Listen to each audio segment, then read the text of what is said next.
Ancienne place du Mazo, cette place fut le lieu de prédilection pour le jeu de paume au XVe siècle. Ce sport est l'ancêtre de la pelote basque, du tennis et plus généralement de tous les sports de raquette. Le jeu de paume est également associé au serment du jeu de paume, un des événements majeurs du début de la Révolution française.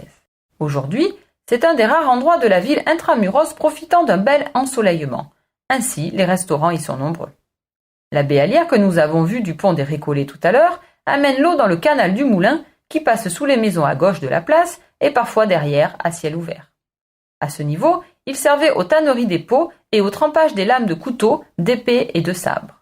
Les eaux de la ligne ayant des propriétés reconnues pour cette activité. Les pots par cheminée étaient de grande qualité et servaient aux abbayes de Mazan, de Chambon et de Bonnefoy. En 1497, la maison Alémentis s'installa au bord du canal et devint une marque de coutellerie de grande qualité. Les maisons sont adossées aux remparts et profitent pour les étages supérieurs de jolies vues de part et d'autre. Sous les toits, on distingue des rangs de tuiles renversées. On appelle cette technique de construction en encorbellement une génoise. Elle servait à éloigner les eaux de ruissellement de la façade. On dit que plus il y a de rangs de génoises, plus les habitants de la maison sont riches. En effet, une maison de plein pied n'aura besoin que d'un seul rang de génoises pour éloigner les eaux de pluie, alors qu'une maison à 3 étages en aura besoin de plusieurs.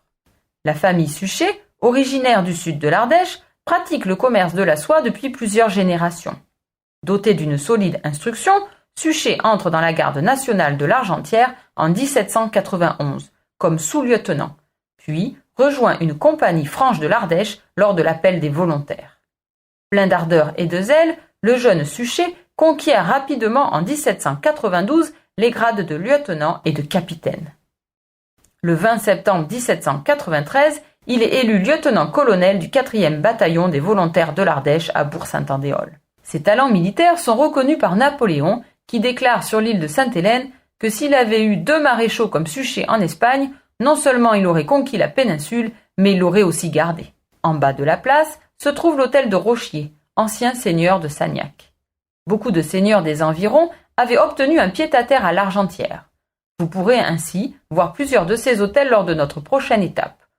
L'hôtel de Rochier abrite aujourd'hui la poste, après avoir été le siège de l'hôtel de ville de 1769 à 1905.